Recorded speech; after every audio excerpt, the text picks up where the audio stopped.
BoCo is a very large diesel engine who had just arrived on the island of Soda a few weeks ago. When he first came to the island, two very mischievous twins played a naughty trick on him. They had thought he'd stole their cars, but after some kind words from Edward, they saw the error of their ways and apologized to BoCo, and they soon made fast friends with the big diesel. BoCo in turn made fast friends with Edward. When the old engine was laughed at for his age, BoCo always stood up for him. Edward, along with the other engines, had gained full respect for BoCo. For the next few days, the railway had never looked this busy before.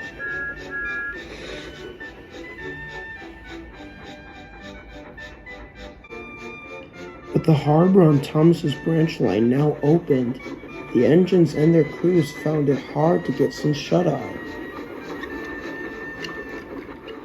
Edward's line was no exception.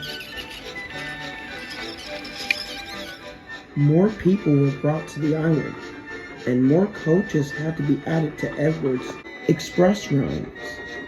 The old engine felt as if his wheels would collapse.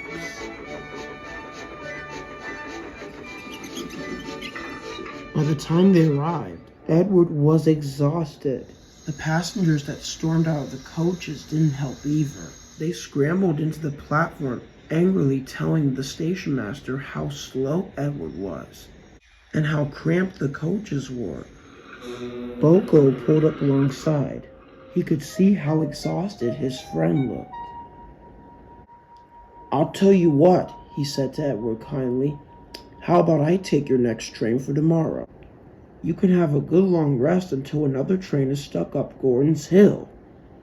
Edward felt relieved, and when they asked both their drivers, they said yes, and BoCo purred away happily. Later at Edward's station, BoCo was being oiled up for his evening train. The passengers felt uncomfortable. "Where's Edward?" they demanded. "We want him, not this green big lunchbox." BoCo was offended, but brushed it off as he was on his way. The coach was very heavy. BoCo tugged and strained as hard as he could, but at last they were on their way.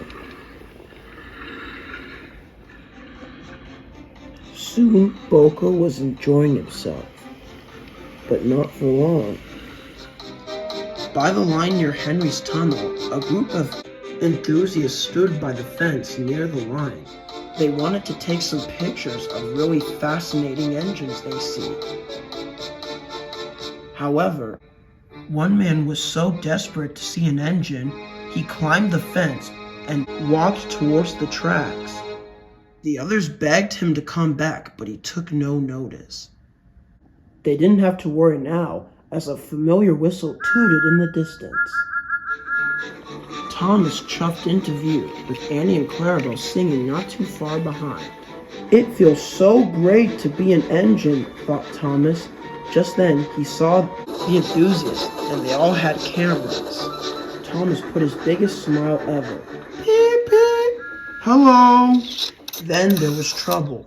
Thomas was so excited, he couldn't keep his steam in. Steam billowed everywhere as he passed by. The man coughed and waved his camera at the billowing steam. Just then, BoCo came into view from the other side, and he was traveling at full speed. The man was so confused, he didn't realize how close he was to the tracks. BoCo was able to push himself through the steam, and his eyes widened with horror. There was the man, inches from the rails. The driver frantically applied the emergency brakes. "Look out!" The man turned and scrambled out the line. Just in time.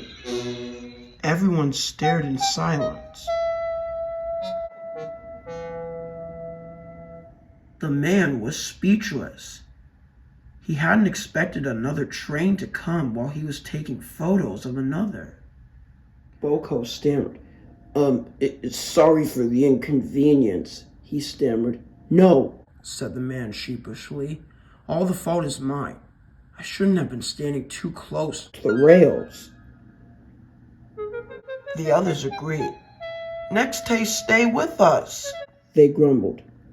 It's never the right thing to be close to the tracks, said BoCo cautiously. Someone could get hurt. Yes, gasped the man.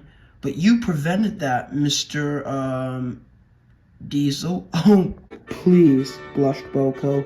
Call me BoCo. Okay, Mr. BoCo. Thank you. The others agreed and clapped and cheered for BoCo, the big diesel. Later that night, BoCo returned home. Edward gave him kind words then. Well done, BoCo, he said. You are a standout from most diesels I've known. You always look out for others, even in the most dangerous situations. I hope we can see more engines that are just like you. BoCo blushed and didn't say anything for the rest of the evening.